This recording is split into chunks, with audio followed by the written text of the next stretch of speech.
오후 2시 지하철은 평일 오후답게 한산했습니다. 김하늘 중사는 군용 가방 하나만 메고 지하철에 몸을 맡겼습니다. 707 특임단에서 3주간의 혹독한 산악생존 훈련을 마치고 받은 짧은 휴가였습니다. 창밖으로 스쳐 지나가는 평범한 풍경들이 낯설면서도 그리웠습니다. 위장복 대신 입은 청바지와 하얀 티셔츠가 어색하기만 했습니다. 3주 동안 산속에서 먹고 자며 극한 훈련을 받았던 몸에는 아직도 근육의 긴장감이 남아 있었습니다. 하늘의 목적지는 서울 동북부에 있는 우리시장이었습니다. 그곳에는 30년째 야채 노점을 운영하는 아버지 김덕수가 있었습니다. 어머니가 돌아가신 후 홀로 딸을 키우며 새벽 4시에 나가서 밤 10시에 들어오는 고된 하루를 보내온 아버지였습니다. 지하철에서 내려 시장 골목으로 향하는 하늘의 발걸음이 조금씩 빨라졌습니다. 익숙한 시장 냄새, 상인들의 정겨운 호객 소리, 그리고 무엇보다 아버지의 구수한 경상도 사투리가 그리웠습니다. 군대에서는 들을 수 없는 따뜻한 목소리들이었습니다. 어서 오이소. 싱싱한 배추 어떻습니까? 멀리서 아버지의 목소리가 들렸습니다. 30년 동안 변하지 않은 그 친숙한 호객 소리에 하늘의 입가에 미소가 번졌습니다. 하지만 가게에 가까워질수록 뭔가 이상한 분위기를 감지했습니다. 아버지 가게 앞에 정장을 입은 낯선 남자들이 서 있었습니다. 겉보기에는 신사처럼 보였지만 하늘에 훈련된 눈에는 그들의 험상궂은 본성이 그대로 보였습니다. 어깨가 벌어지고 목이 굵은 체형, 날카로운 눈빛, 그리고 무엇보다 위협적인 몸짓. 분명히 조폭들이었습니다. 하늘의 발걸음이 멈췄습니다. 707 특임단에서 키운 위험 감지 능력이 경고음을 울렸습니다. 아버지가 위험에 처해 있다는 직감이 들었습니다. 하늘이 조심스럽게 가까이 다가가자 정장을 입은 남자들의 위협적인 대화가 귀에 들어왔습니다. 김 사장님, 우리가 얼마나 참고 기다렸는지 아시죠? 시장 현대화 사업이 확정됐으니 이제 협조해 주셔야죠. 키가 크고 덩치가 좋은 남자가 아버지 김덕수의 어깨에 손을 올리며 말했습니다. 그의 손목에는 값비싼 시계가 반짝였고 목소리에는 오랜 깡패 생활로 다져진 위협적인 분위기가 가득했습니다. 이미 여러 번 말씀드렸지 않습니까? 30년 동안 이 자리에서 장사했는데 갑자기 보증금을 10배나 올리면 어떻게 감당하라는 겁니까? 김덕수의 목소리는 떨리고 있었습니다. 그의 거친 손에는 하늘이 보낸 용돈으로 사온 작은 선물 포장지가 들려 있었습니다. 딸을 만날 생각에 들떠있던 마음이 한순간에 무너진 것이 역력했습니다. 아, 김 사장님. 시대가 변했어요. 이제 옛날처럼 아무나 장사할 수 있는 게 아니라고요. 또 다른 남자가 비웃음을 띠며 말했습니다. 그는 담배를 피우며 연기를 김덕수 얼굴에 뿜어냈습니다. 우리 대동건설에서 멋진 현대식 상가를 지어줄 테니 그에 맞는 임대료를 내는 건 당연한 거 아닙니까? 하지만 그 돈이면 제 평생 번 돈을 다 써도 모자랍니다. 제발 좀 더 현실적으로 생각해 주십시오. 김덕수가 간청하듯 말했지만 남자들의 태도는 더욱 거칠어졌습니다. 주변 상인들도 멀찍이서 상황을 지켜보고 있었지만 아무도 나서서 말리지 못했습니다. 이미 여러 번 비슷한 일이 벌어졌고 그들의 무서움을 뼈저리게 느꼈기 때문입니다. 현실적으로 김 사장님이 현실을 모르시네요. 키 큰 남자가 목소리를 높였습니다. 여기 다른 상인들은 다들 우리말에 동의했어요. 혼자서만 버티면 뭐가 달라질 거라고 생각하세요? 그 순간 키 큰 남자가 김덕수의 야채 상자를 발로 차버렸습니다. 아침 일찍 시장에서 공들여 골라온 싱싱한 배추와 무가 바닥에 굴러떨어졌습니다. 흙이 묻고 상처가 난 야채들을 보며 김덕수의 얼굴이 일그러졌습니다. 아! 김덕수가 놀라서 상자를 주우려 했지만 남자는 그의 손목을 거칠게 잡아챘습니다. 나이 들고 거친 손에 멍이 들 정도로 세게 잡았습니다. 늙은이가 고집이 너무 세네. 좋게 말할 때 알아들으라고. 하늘의 눈빛이 차갑게 변했습니다. 707특임단에서 단련된 본능이 깨어나고 있었습니다. 3주간의 극한 훈련으로 더욱 날카로워진 감각이 모든 상황을 분석하고 있었습니다. 적의 숫자, 무기 소지 여부, 주변 지형, 탈출로. 모든 것이 한눈에 들어왔습니다. 손 떼세요. 하늘의 차가운 목소리가 야채 가게 앞 공기를 갈랐습니다. 그 목소리에는 707특임단에서 몸에 밴 위험한 기운이 서려 있었습니다. 정장을 입은 남자들이 고개를 돌렸습니다. 청바지에 평범한 하얀 티셔츠를 입은 젊은 여성이 서 있었습니다. 화장기 없는 깨끗한 얼굴, 단정하게 묶은 머리, 그리고 자연스럽게 어깨에 걸친 군용 가방. 누가 봐도 평범한 20대 후반 여성처럼 보였습니다. 하지만 그녀의 눈빛은 전혀 평범하지 않았습니다. 뭐야? 누구세요? 키 큰 남자가 짜증스럽게 물었습니다. 하지만 하늘의 차가운 시선을 받자 본능적으로 한 발 뒤로 물러섰습니다. 제 아버지에게서 손 떼라고 했습니다. 하늘이 한 걸음 더 다가서며 말했습니다. 그녀의 걸음걸이는 고양이처럼 조용하면서도 확신에 차 있었습니다. 김덕수는 딸의 갑작스러운 등장에 당황했습니다. 하늘아, 너 여기 왜 왔어? 어서 가. 여기는 내가 있을 곳이 아니야. 아버지의 다급한 목소리에도 하늘은 물러서지 않았습니다. 오히려 조폭들을 정면으로 바라보며 천천히 말했습니다. 지금 당장 우리 아버지께 사과하고 물러가세요. 그러면 조용히 넘어가겠습니다. 남자들은 서로 쳐다보더니 큰 소리로 웃어댔습니다. 그들에게는 앞에 젊은 여성이 그저 철없는 아가씨로밖에 보이지 않았습니다. 야, 아가씨. 영화 너무 많이 봤나? 다른 남자가 하늘에게 다가가며 위협적으로 말했습니다. 어른들 일에 애들이 끼어들면 다쳐. 얌전히 집에나 가 있어. 그가 하늘의 어깨를 밀려고 손을 뻗는 순간이었습니다.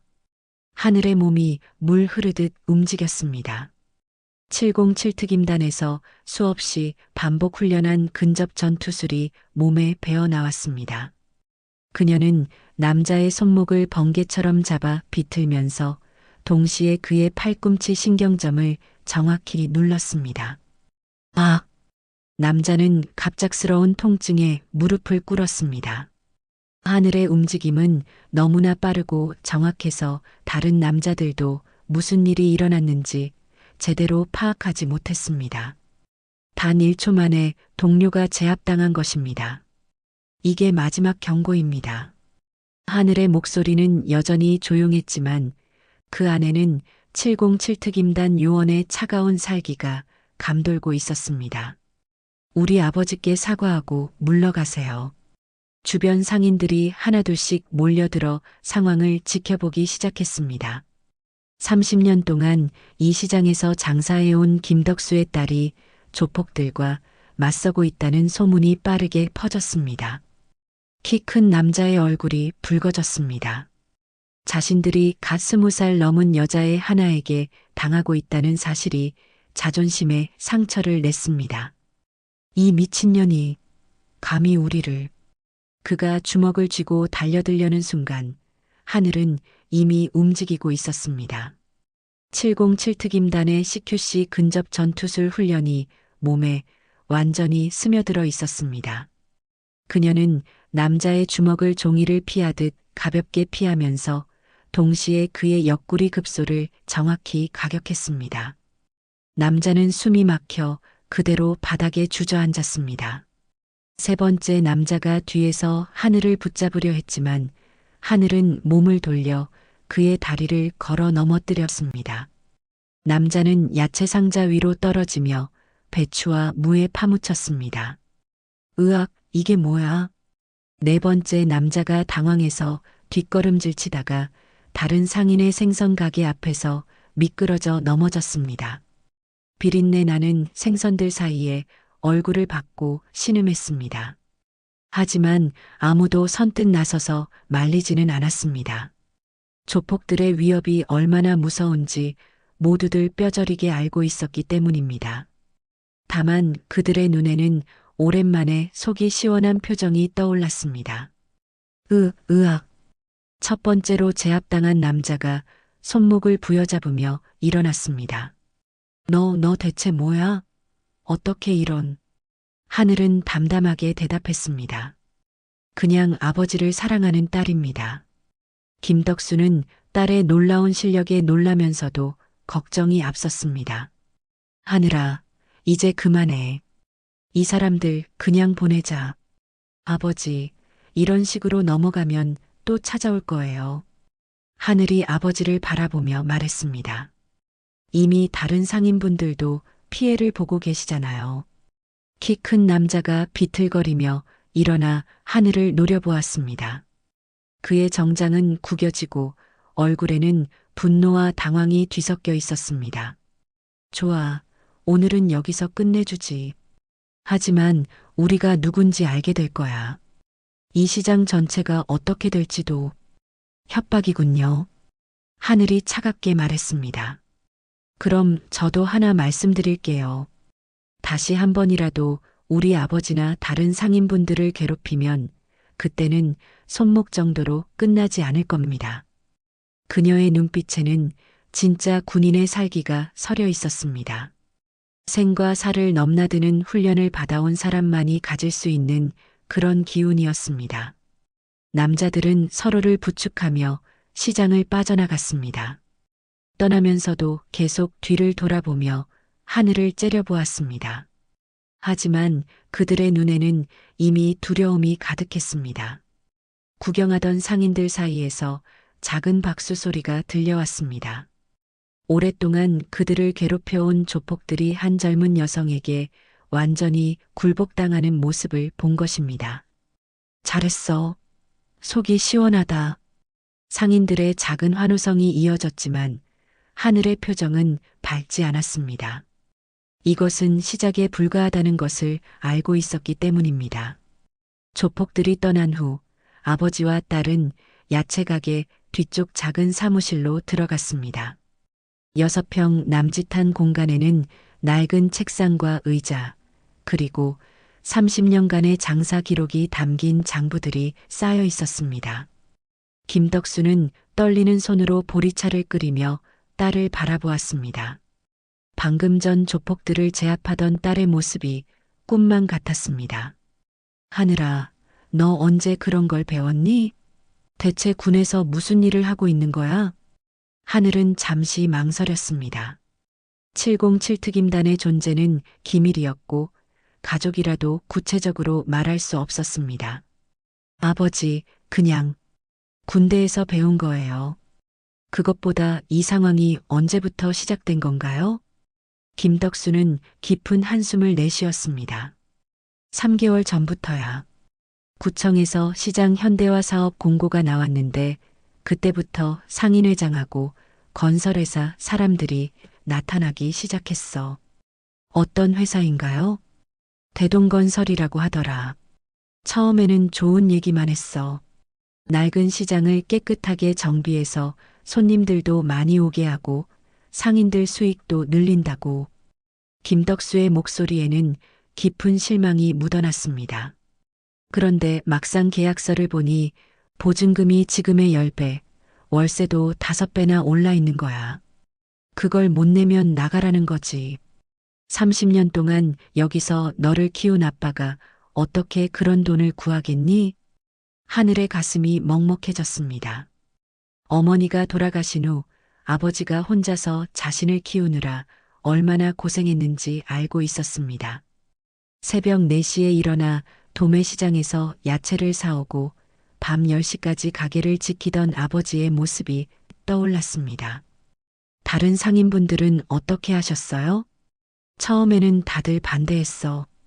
그런데 하나둘씩 마음을 바꾸기 시작하더라고. 김덕수는 창밖을 바라보며 계속 말했습니다. 김철수 아저씨는 가게 유리창이 3번이나 깨져서 결국 동의서에 사인했고, 박순자 아줌마는 밤중에 누가 가게 앞에 쓰레기를 계속 버려놔서 포기했어. 하늘의 눈빛이 차가워졌습니다. 조직적이고 치밀한 협박이었습니다.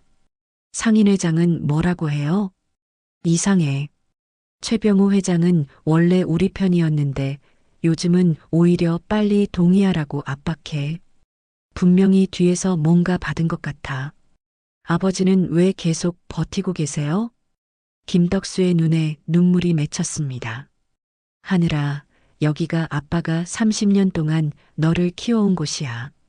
내 엄마가 돌아가시고 혼자서 너 키우느라 밤낮 없이 일한 곳이고, 이 작은 가게 덕분에 너를 대학까지 보낼 수 있었어. 하늘도 가슴이 뭉클해졌습니다. 어릴 때부터 아버지가 손이 거칠어지고 허리가 굽어가면서도 묵묵히 일하시는 모습을 봐왔습니다. 대학교 등록금을 마련하려고 밤늦게까지 장부를 정리하시던 아버지의 모습이 생생했습니다. 내 엄마 영정 사진도 여기 있고, 너 어릴 때 그림도 여기 벽에 붙어 있고, 이 모든 게 우리 가족의 역사야. 그런데 이제 와서 내쫓겠다고? 절대 안 돼. 아빠는 여기서 죽을 때까지 장사할 거야. 김덕수의 목소리에는 확고한 의지가 담겨 있었습니다. 30년간 쌓아온 삶의 터전을 지키려는 한 아버지의 절절한 마음이었습니다. 하늘은 아버지의 거친 손을 꼭 잡았습니다. 아버지, 이제 혼자서 버티지 마세요. 제가 도와드릴게요. 하지만 하늘아, 저 사람들이 보통 사람들이 아니야. 너까지 위험해질까봐. 아버지, 저는 보통 사람이 아니에요. 하늘의 눈빛이 결연했습니다. 제가 받은 훈련이 이런 때 쓰라고 있는 거 아니겠어요? 다음 날부터 하늘의 은밀한 조사가 시작되었습니다. 아버지에게는 평범한 휴가를 보내는 것처럼 행동하면서 뒤로는 대동건설과 상인회의 실체를 파헤치기 시작했습니다. 707특임단에서 배운 정보 수집 능력과 잠입 기술이 유감없이 발휘되었습니다. 하늘은 먼저 시장 상인들에게 조심스럽게 접근했습니다. 아버지의 딸이라고 소개하며 다른 가게들을 돌아보았습니다. 오랜만에 집에 온 딸이 아버지 일을 도우러 나왔다고 말하니 상인들도 자연스럽게 받아들였습니다. 아, 덕수 아저씨 딸이구나. 그래, 많이 컸네. 군대 간다고 했는데 벌써 나왔나? 과일가게 박순자 아줌마가 반갑게 맞아주었습니다. 하지만 그녀의 얼굴에는 깊은 피로감과 걱정이 서려 있었습니다. 요즘 많이 힘드시죠? 하늘이 조심스럽게 물었습니다. 박순자는 주변을 둘러본 후 작은 목소리로 말했습니다. 얘야, 여긴 이제 예전 같지 않아. 밤마다 누가 와서 쓰레기를 버리고 가는데 CCTV로 찍어봐도 얼굴을 가리고 와서 알 수가 없어. 새벽에 일어나서 치우는데 정말 힘들더라고. 왜 그런 짓을 하는 거죠? 시장 현대화 사업 때문이야. 우리가 동의서에 사인을 안 해서 그런 거지. 결국 난 포기하고 사인했어. 더 이상 버틸 수가 없더라고. 하늘은 박순자의 손을 보았습니다. 쓰레기를 치우다가 상처가 난 것인지 여기저기 밴드가 붙어 있었습니다. 60이 넘은 나이에 새벽마다 그런 일을 당하다니 하늘의 가슴에 분노가 치밀어 올랐습니다. 다른 상인들도 비슷한 이야기였습니다. 정육점 김철수 아저씨는 가게 유리창이 3번이나 깨져서 결국 굴복했습니다. 처음에는 돌로 깼는데 2번째는 쇠구슬로, 3번째는 아예 벽돌로 깨버렸어. 매번 몇십만 원씩 수리비가 나가니까 버틸 수가 없더라고. 생선가게 이영희 아줌마는 더 심한 피해를 당했습니다. 새벽에 누군가가 우리 가게 앞에 썩은 생선을 계속 버려놔. 그 냄새 때문에 손님들이 오지 않게 되었어. 하루는 고양이 사체까지 버려놔서 정말 기절할 뻔했지. 하늘이 상인들과 대화할 때마다 분노가 쌓여갔습니다. 이런 비열한 방법으로 선량한 상인들을 괴롭히다니. 707 특임단에서 배운 것은 나라와 국민을 지키기 위한 것인데 지금 바로 여기서 국민들이 고통받고 있었습니다. 오후에는 상인의 사무실 주변을 정찰했습니다. 상인회장 최병호가 대동건설 관계자들과 자주 만나는 것을 확인했습니다. 그들은 시장에서 멀리 떨어진 고급 한정식 집에서 만나 봉투를 주고받는 모습까지 목격할 수 있었습니다. 하늘은 잠입 기술을 이용해 한정식집 근처까지 접근했습니다. 창문 너머로 들리는 대화 내용을 들을 수 있었습니다. 회장님, 이번 달분입니다. 대동건설 관계자가 두꺼운 봉투를 건네며 말했습니다. 고맙습니다. 그런데 김덕수가 계속 버티고 있어서 최병호의 목소리가 들렸습니다. 걱정 마세요. 우리가 다른 방법을 쓸 테니까. 회장님은 그냥 상인들 설득만 계속해 주시면 됩니다. 알겠습니다. 하지만 요즘 김덕수 딸이 나타났다고 하던데. 딸, 뭐 어린 여자애 하나 어떻게 못하겠습니까? 오히려 좋죠. 가족까지 위협하면 더 빨리 굴복할 테니까. 하늘의 주먹이 불끈 쥐어졌습니다. 자신과 아버지를 위협하겠다는 말이었습니다. 저녁에는 대동건설 본사 주변을 조사했습니다.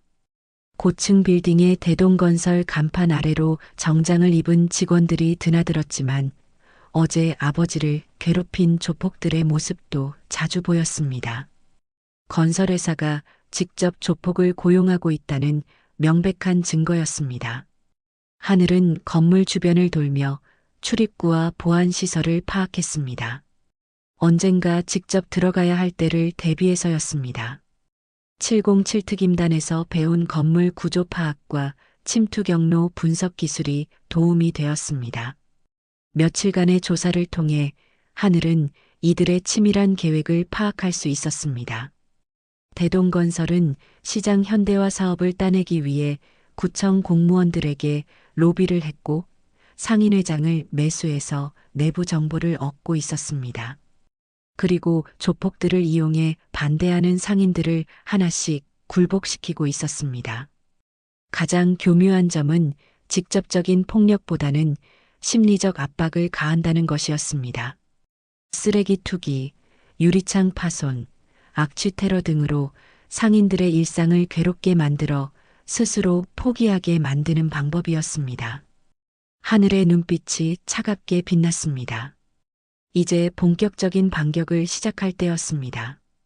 하늘의 조사가 계속되던 어느 날 저녁, 조폭들이 다시 우리 시장에 나타났습니다. 이번에는 규모가 완전히 달랐습니다.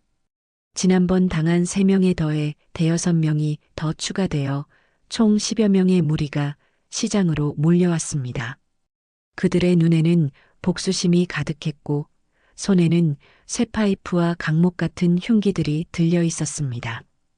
이미 장사를 마치고 집으로 돌아간 상인들이 많아 시장은 한산한 상태였습니다.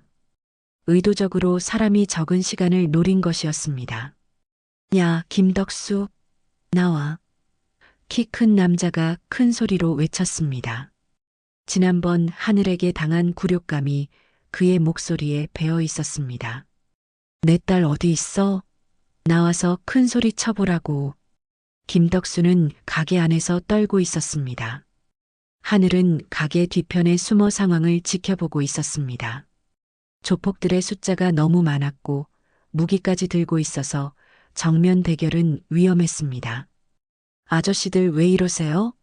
장사 끝난 시간인데 조용히 해주세요. 떡볶이 가게 할머니가 나와서 말했지만 조폭들은 오히려 더 거칠게 굴었습니다. 할머니도 조심하세요.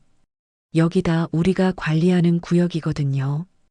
한 조폭이 할머니의 떡볶이 가게 간판을 발로 찼습니다. 30년 된 낡은 간판이 기울어지며 위험하게 흔들렸습니다. 할머니는 놀라서 뒤로 물러섰습니다. 그만해. 하늘이 더 이상 참을 수 없어 모습을 드러냈습니다. 오, 나타났네. 지난번에 우리 창피 주게 한 그 여자.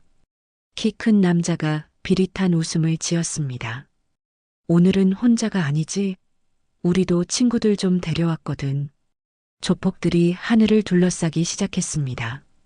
하늘은 재빨리 주변을 살폈습니다. 좁은 시장 골목이라 움직일 공간이 제한적이었고 무기를 든 10명을 상대하기에는 불리한 조건이었습니다. 마지막으로 한 번 더 말씀드립니다. 물러가세요. 하늘이 차갑게 말했습니다. 물러가긴. 오늘은 내가 여기서 끝장이야. 키 큰 남자의 신호와 함께 조폭들이 일제히 달려들었습니다. 하늘은 뒤로 물러서며 가장 먼저 달려온 2명의 공격을 피했습니다. 그리고는 옆에 있던 야채 상자를 발로 차서 그들의 다리를 걸었습니다. 707특임단에서 배운 다대일 전투 기술이 발휘되었습니다. 하늘은 적들 사이를 물 흐르듯 움직이며 하나씩 제압해 나갔습니다. 하지만 숫자가 너무 많았습니다. 한 명을 제압하면 다른 2명이 달려들었고 쇠파이프를 든 조폭들이 사방에서 공격해 왔습니다. 하늘의 팔에 쇠파이프가 스쳤습니다. 피가 흘러내렸지만 그녀는 멈추지 않았습니다. 707특임단에서 배운 모든 기술을 동원해 조폭들과 맞섰습니다. 하지만 이런 식으로는 질 게 뻔했습니다. 하늘은 다른 방법을 생각해야 했습니다. 그때 하늘의 눈에 시장 입구에 설치된 방송 장비가 보였습니다. 시장에서 행사할 때 사용하는 확성기였습니다. 하늘은 재빨리 그쪽으로 달려가 마이크를 잡았습니다. 여러분, 지금 우리 시장에서 무장한 조폭들이 상인들을 위협하고 있습니다. 하늘의 목소리가 시장 전체에 울려 퍼졌습니다. 늦은 시간이었지만 주변 상가와 아파트에는 아직 불이 켜져 있었습니다. 대동건설과 결탁한 조폭들이 시장 현대화 사업을 빌미로 상인들을 괴롭히고 있습니다.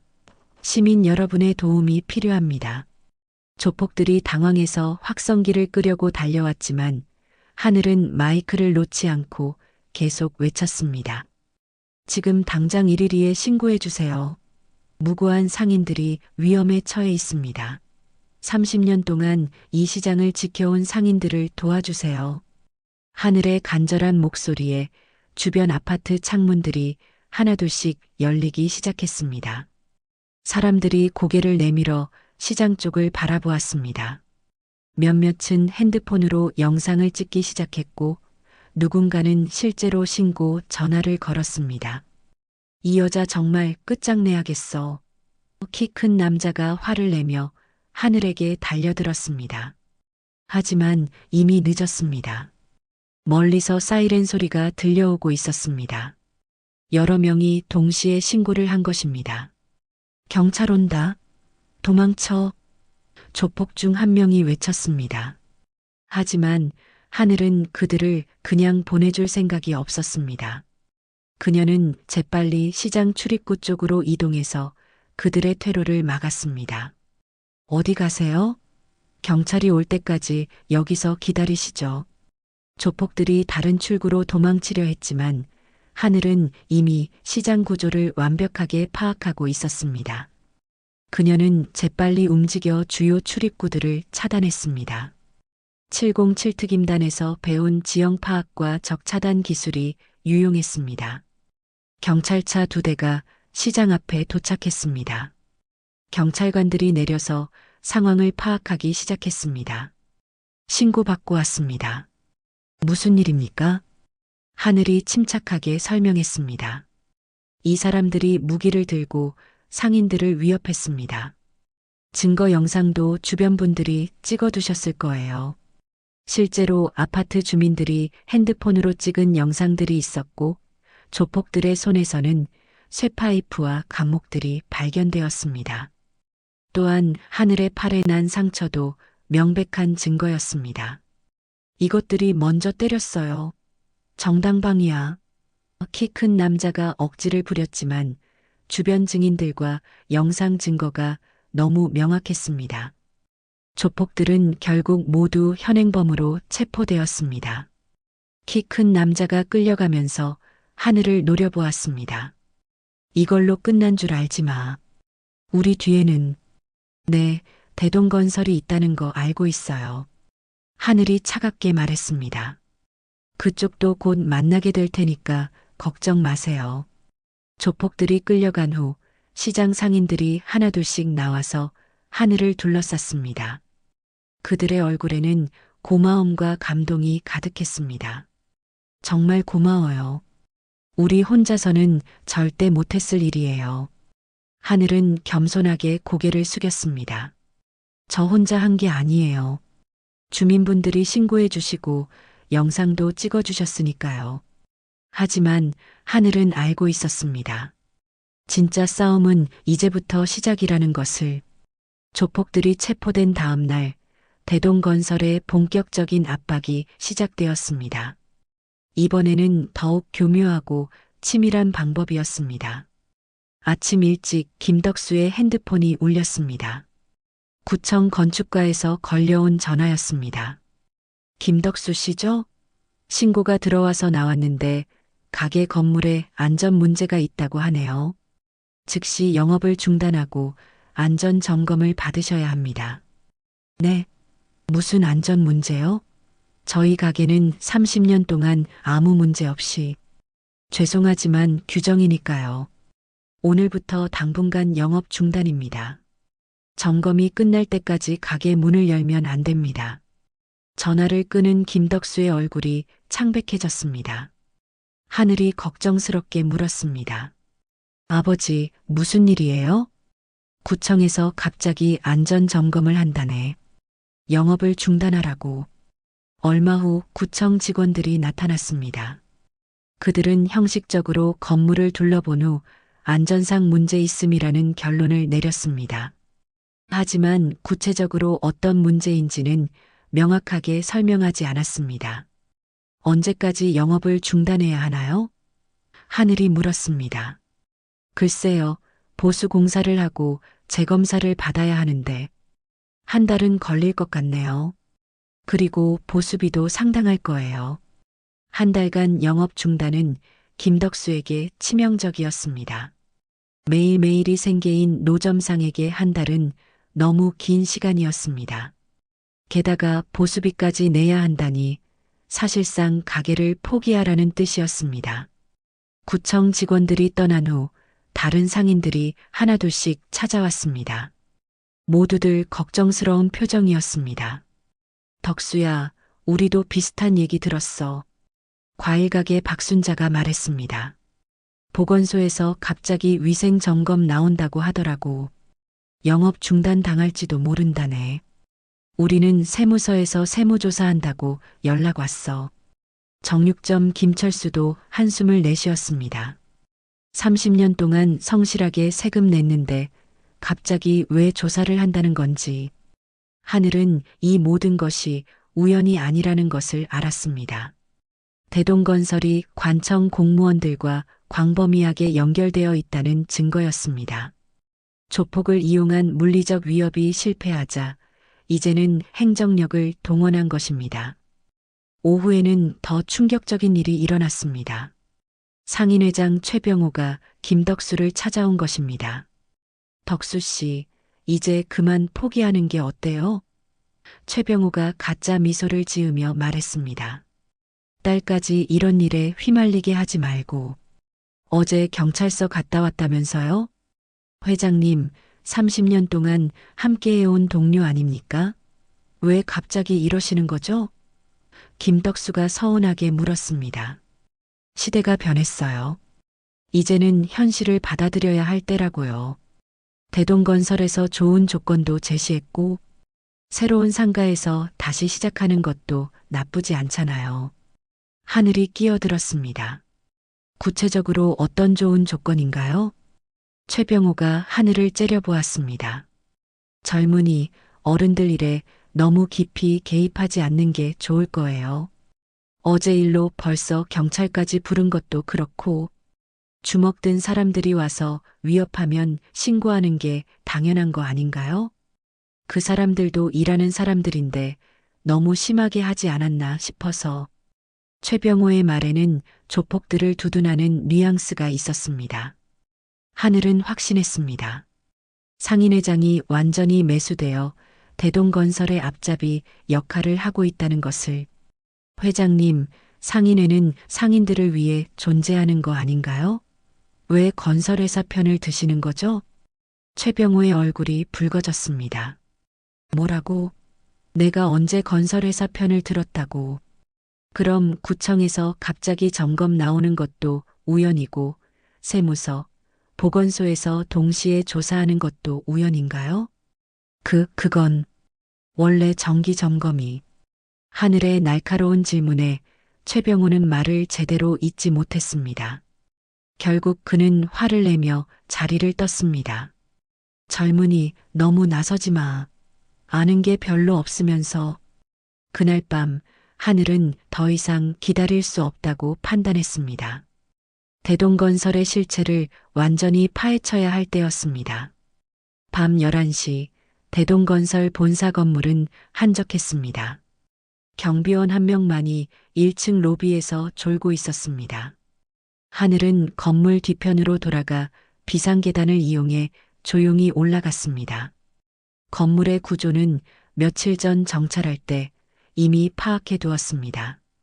대동건설 사무실이 있는 15층까지 아무도 모르게 침투하는 것은 어렵지 않았습니다. 15층에 도착한 하늘은 잠긴 문을 조심스럽게 열었습니다. 707 특임단에서 배운 잠금장치 해제 기술을 사용했습니다.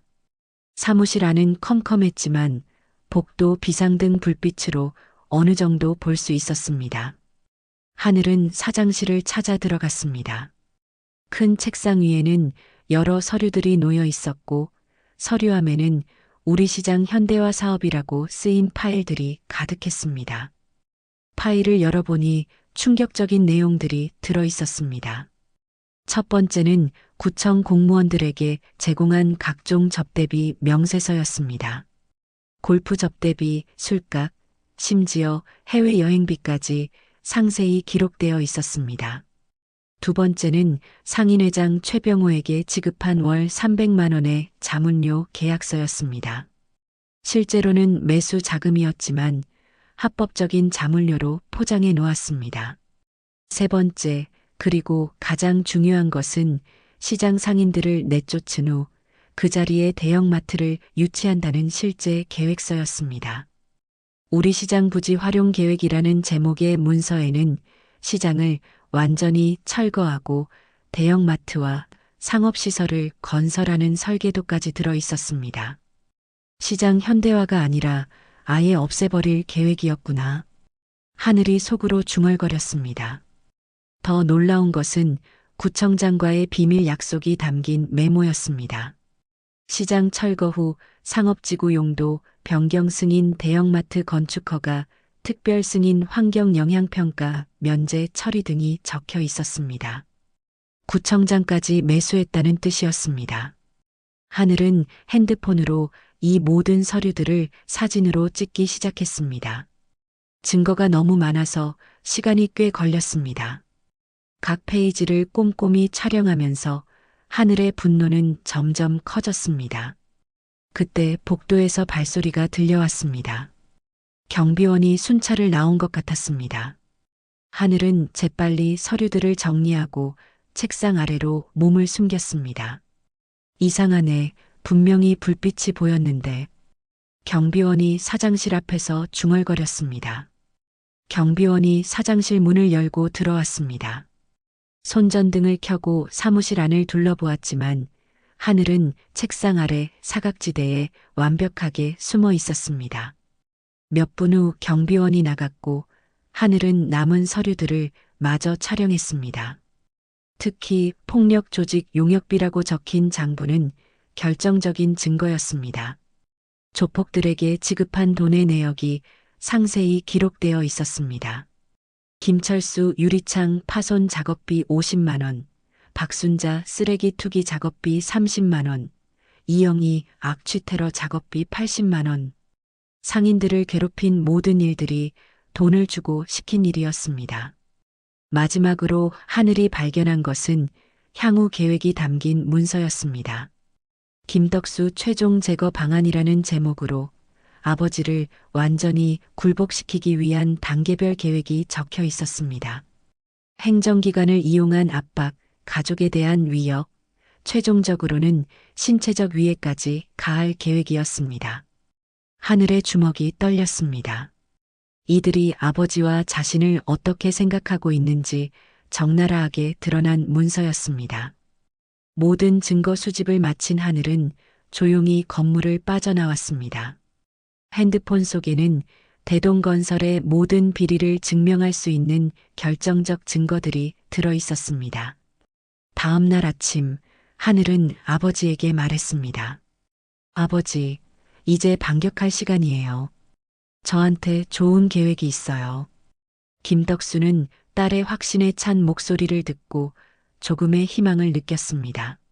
하지만 동시에 딸이 위험한 일에 더 깊이 빠져드는 것은 아닌지 걱정도 되었습니다. 하늘아, 너무 무리하지 마라.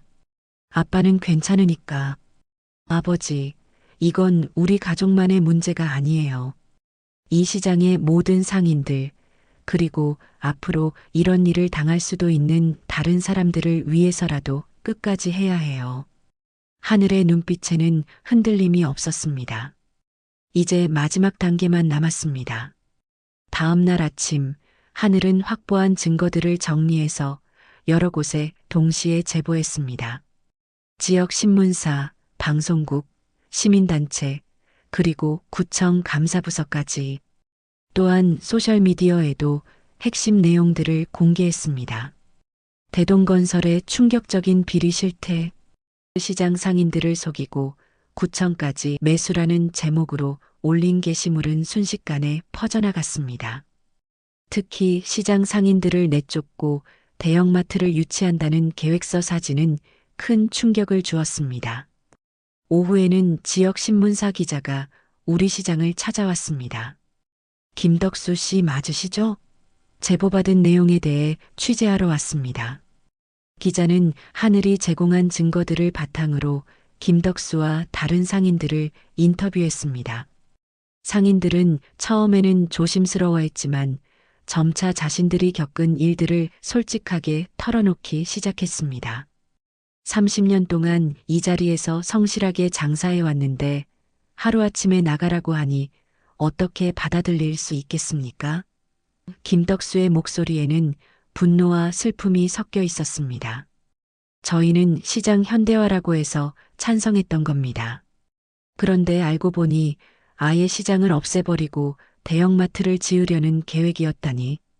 과일가게 박순자도 억울함을 토로했습니다. 밤마다 쓰레기를 버리고 유리창을 깨고 심지어 썩은 생선까지. 이런 괴롭힘을 당하면서도 참고 살아왔는데 이제야 진실을 알게 되었어요. 생선가게 이영희의 목소리는 떨렸습니다. 기사가 나간 다음 날 여론이 들끓기 시작했습니다. 시민들이 우리 시장을 찾아와 상인들을 격려했고 시민단체들도 성명서를 발표했습니다. 전통시장은 우리의 소중한 문화유산입니다. 대기업의 이익을 위해 서민들의 삶터를 빼앗는 것은 잘못된 일입니다. 구청과 건설회사가 결탁해서 상인들을 속인 것은 명백한 부패입니다. 하지만 대동건설도 가만히 있지 않았습니다. 그들은 반박 보도자료를 내며 일부 내용이 과장되었고 악의적으로 해석되었다고 주장했습니다. 또한 시장 현대화는 지역 발전을 위한 것이며 상인들에게도 더 좋은 환경을 제공하려는 것이라고 변명했습니다. 구청에서도 공식적인 해명을 했습니다. 담당 공무원들의 개인적인 일탈이었으며 구청 차원에서는 관련이 없다는 입장이었습니다. 하지만 하늘이 확보한 증거들은 너무나 명확했습니다. 골프 접대비 영수증에는 구청장의 사인까지 있었고 상인회장과의 계약서에는 대동건설 사장의 직인이 찍혀 있었습니다. 조폭들에게 지급한 용역비 명세까지 있어서 더 이상 변명할 여지가 없었습니다. 방송국에서도 저녁 뉴스에서 이 사건을 다뤘습니다. 전통시장 상인들을 속인 건설회사의 이중계약, 구청과 건설회사의 유착 의혹 등의 제목으로 연일 보도되었습니다. 특히 하늘이 제공한 김덕수 최종 제거 방안 문서는 시청자들에게 큰 충격을 주었습니다. 한 개인을 마치 제거해야 할 장애물처럼 표현한 것에 대해 많은 사람들이 분노했습니다. 일주일 후 검찰이 대동건설과 관련 공무원들에 대한 수사에 착수한다고 발표했습니다. 여론의 압력이 너무 커서 더 이상 묵과할 수 없게 된 것입니다. 그날 저녁 상인회장 최병호가 김덕수를 찾아왔습니다. 그의 얼굴은 창백했고 눈빛은 불안에 떨고 있었습니다. 덕수 씨, 이제 그만합시다. 일이 이렇게 커질 줄 몰랐어요. 회장님, 이제 와서 그런 말씀을 하시면 어떻게 합니까? 김덕수가 실망스럽게 말했습니다. 하늘이 조용히 끼어들었습니다. 회장님도 피해자신 거죠? 처음부터 그들과 한패가 아니셨을 테니까요. 최병호의 눈에 눈물이 맺혔습니다. 정말 미안해요. 처음에는 정말로 시장 발전을 위한 일인 줄 알았어요. 그런데 돈을 받다 보니 점점 깊이 빠져들게 되고 나중에는 거절할 수도 없게 되었어요. 이제라도 진실을 말씀해 주세요. 하늘이 따뜻하게 말했습니다. 그래야 다른 상인분들도 회장님을 용서할 수 있을 거예요. 최병호는 고개를 끄덕이며 모든 것을 털어놓기 시작했습니다. 대동건설에서 어떻게 접근했는지, 돈을 받은 경위, 그리고 상인들을 설득하라는 압박을 받았던 일까지 모든 것을 자백했습니다.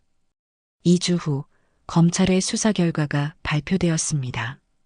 대동건설 사장 이철민과 상무 김기호가 구속되었고 구청 건축과장과 도시계획과장도 함께 기소되었습니다. 구청장은 수사선상에 올랐지만 증거 부족으로 불구속 상태에서 조사를 받게 되었습니다. 상인회장 최병호는 자진 출석해서 모든 것을 자백하고 증인으로 협조하여 선처를 받게 되었습니다. 그는 상인회장직에서 사임하고 공개적으로 사과했습니다. 특히 하늘이 확보한 증거들이 결정적인 역할을 했습니다. 검찰은 시민의 제보가 없었다면 이런 대규모 비리를 밝혀내기 어려웠을 것이라고 공식 발표했습니다. 대동건설의 우리시장 현대화 사업은 즉시 중단되었고 구청은 상인들에게 공식 사과했습니다. 또한 향후 모든 시장 관련 정책은 상인들과 충분히 협의한 후 결정하겠다고 약속했습니다. 그 과정에서 구청은 진짜 시장 현대화 계획을 발표했습니다. 상인들을 내쫓는 것이 아니라 시설을 개선하고 주차장을 확충하는 등 실질적으로 도움이 되는 사업이었습니다. 예산도 기존 계획의 절반 수준으로 줄였습니다. 그날 오후 우리 시장은 축제 분위기였습니다. 상인들은 오랜만에 밝은 표정으로 장사를 하고 있었고 시민들도 평소보다 많이 찾아와 물건을 사며 상인들을 격려했습니다. 하늘이가 우리 시장을 구해줬어. 떡볶이 가게 할머니가 하늘을 보며 환하게 웃었습니다. 정말 고마워요. 우리 혼자서는 절대 이길 수 없었을 거예요. 정육점 김철수 아저씨도 깊이 고개를 숙였습니다. 하지만 하늘은 겸손하게 말했습니다. 저 혼자 한 게 아니에요. 상인분들이 끝까지 포기하지 않으셨고 시민들이 관심을 가져주셨고 언론에서도 도와주셨으니까요. 김덕수는 딸을 바라보며 뿌듯한 미소를 지었습니다. 우리 하늘이가 이렇게 훌륭하게 컸구나. 아버지 덕분이에요. 아버지가 30년 동안 성실하게 사셨으니까 다른 분들도 우리를 믿고 도와주신 거예요. 상인회에서는 새로운 회장을 선출했습니다. 젊고 깨끗한 상인이 선택되었고 앞으로는 투명하고 민주적으로 시장을 운영하기로 했습니다. 모든 중요한 결정은 상인총회에서 투표로 정하기로 했습니다. 구청에서도 새로운 정책을 발표했습니다. 전통시장 지원 예산을 대폭 늘리고 상인들의 의견을 적극적으로 반영하는 상인참여위원회를 만들기로 한 것입니다. 또한 다른 지역 시장들에도 같은 방식을 적용해서 전국적인 모범 사례로 만들겠다고 약속했습니다. 며칠 후 하늘은 부대로 복귀할 시간이 되었습니다. 짧은 휴가였지만 많은 일이 일어났고 큰 변화를 만들어낸 시간이었습니다. 떠나기 전날 저녁, 김덕수는 딸을 위해 특별한 저녁을 준비했습니다. 시장에서 가장 싱싱한 재료들로 만든 정성스러운 식사였습니다. 30년 동안 요리 솜씨를 늘린 아버지의 음식은 그 어떤 고급 레스토랑보다 맛있었습니다. 하늘아, 아빠가 정말 자랑스럽다. 내가 이렇게 훌륭한 사람으로 자라줘서. 아버지야말로 제 자랑이에요. 어려운 상황에서도 끝까지 포기하지 않으시고 옳은 일을 하려고 하셨잖아요. 앞으로도 몸 조심하고 자주 연락해라. 그리고 김덕수가 잠시 망설이더니 말했습니다. 내가 하는 일이 위험한 일인 줄 알지만 아빠는 내가 하는 일을 지지한다. 다른 사람들을 돕는 일이니까. 하늘의 눈가가 뜨거워졌습니다. 고마워요, 아버지. 너 같은 딸을 둬서 아빠가 행복하다. 앞으로도 힘든 사람들을 많이 도와주렴. 다음 날 아침 많은 상인들이 하늘을 배웅하러 나왔습니다. 그들은 작은 선물들을 준비해서 하늘에게 건네주었습니다. 몸 건강하게 잘 지내고 우리 시장 생각날 때 언제든지 놀러와요. 이거 가져가세요. 부대 동료들하고 나눠 드세요. 하늘은 상인들 한 분 한 분과 인사를 나누었습니다. 이분들이야말로 우리 사회의 진짜 영웅들이라는 생각이 들었습니다. 묵묵히 자신의 자리에서 최선을 다하며 살아가는 평범한 사람들이 진짜 존경받을 만한 분들이었습니다. 6개월 후 우리 시장은 완전히 새로운 모습으로 변해 있었습니다. 구청의 지원으로 깨끗하게 정비된 시설, 넓어진 통로, 새로 만든 주차장, 그리고 무엇보다 밝아진 상인들의 표정이 가장 큰 변화였습니다. 김덕수의 야채 가게는 그 어느 때보다 번창하고 있었습니다. 사건 이후 우리 시장이 유명해지면서 찾아오는 손님들이 크게 늘었기 때문입니다. 많은 사람들이 정의를 지킨 시장이라며 일부러 우리 시장을 찾아왔습니다. 어서 오세요. 오늘 배추가 정말 싱싱해요. 김덕수의 목소리에는 활력이 넘쳤습니다. 30년 만에 처음으로 미래에 대한 희망을 품고 일할 수 있게 되었습니다. 상인회도 새롭게 거듭났습니다. 새로 선출된 젊은 회장의 주도로 온라인 쇼핑몰도 만들고 지역 대학교와 연계해서 청년 창업 지원 프로그램도 시작했습니다. 전통시장이지만 시대에 맞는 새로운 변화를 받아들인 것입니다. 특히 매주 토요일에는 우리 시장 문화축제를 열어서 지역 주민들과 함께하는 행사를 진행했습니다. 젊은 가족들도 많이 참여해서 시장이 더욱 활기차졌습니다. 구청에서도 약속을 지켰습니다. 전통시장 지원 예산을 3배로 늘렸고 상인참여위원회를 만들어 모든 정책을 상인들과 함께 결정하고 있습니다. 또한 다른 지역 시장들에도 같은 방식을 적용해서 전국적인 모범 사례가 되었습니다. 대동건설은 법정에서 유죄 판결을 받았습니다. 사장과 상무는 실형을 선고받았고 회사는 거액의 벌금을 내야 했습니다. 무엇보다 사회적 신뢰를 완전히 잃어서 다른 사업에도 큰 타격을 받았습니다. 어느 주말 오후 하늘이 휴가를 받아 시장을 찾았습니다. 오랜만에 보는 시장의 모습에 그녀도 놀랐습니다. 아버지, 정말 많이 달라졌네요. 그러게 말이야. 사람들이 많이 찾아와서 하루 종일 바빠. 김덕수가 환하게 웃으며 말했습니다. 내 덕분이야. 아버지 덕분이에요. 아버지가 끝까지 포기하지 않으셨으니까. 하늘이다. 상인들이 하나둘씩 몰려들었습니다. 모두들 하늘을 보며 반가워했습니다. 요즘 어때? 몸은 건강하고? 떡볶이 가게 할머니가 걱정스럽게 물었습니다. 네, 잘 지내고 있어요. 할머니도 건강하세요? 이제 마음 편하게 장사할 수 있어서 몸도 마음도 건강해졌어. 과일 가게 박순자 아줌마가 큰 사과 봉지를 들고 왔습니다. 이거 가져가. 너희 부대 동료들하고 나눠 먹어. 감사해요. 그런데 돈은? 무슨 돈? 우리 은인한테 돈을 받겠어? 하늘은 상인들의 따뜻한 마음에 감동했습니다. 6개월 전 이곳에 왔을 때와는 완전히 다른 분위기였습니다. 그때는 절망과 두려움이 가득했지만 지금은 희망과 활력이 넘쳐났습니다.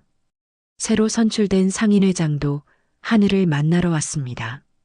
하늘 씨 덕분에 우리가 새로운 시작을 할 수 있게 되었어요.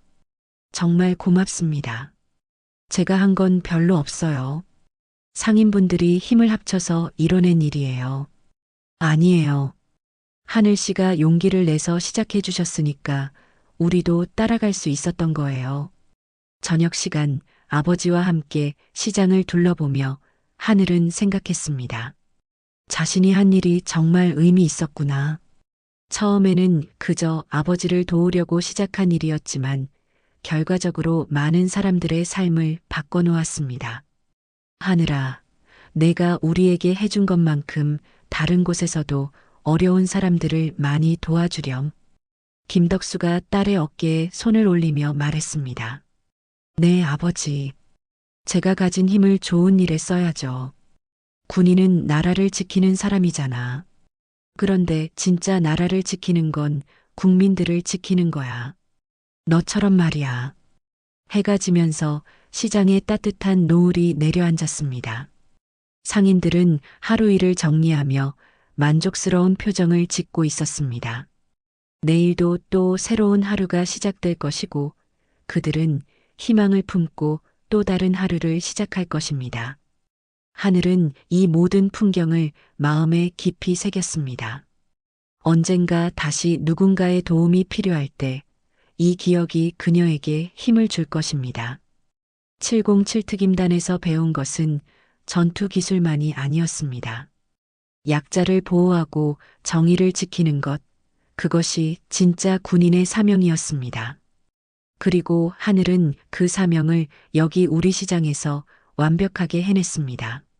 세상에는 여전히 불의가 있고 약자를 괴롭히는 사람들이 있지만 동시에 정의를 믿고 함께 싸우는 사람들도 있습니다. 그리고 작은 승리라도 포기하지 않고 쌓아가다 보면 언젠가는 세상을 조금씩 더 좋은 곳으로 만들 수 있다는 것을 하늘은 배웠습니다. 다음 날 아침 하늘은 다시 부대로 향했습니다. 그녀의 발걸음은 그 어느 때보다 가벼웠습니다. 가슴속에는 따뜻한 사랑과 굳은 의지가 함께 자리 잡고 있었습니다. 또 다른 곳에서 또 다른 사람들을 위해 싸울 준비가 되어 있었습니다. 707 특임단의 김하늘 중사는 오늘도 조국과 국민을 지키기 위해 자신의 모든 것을 바칠 것입니다.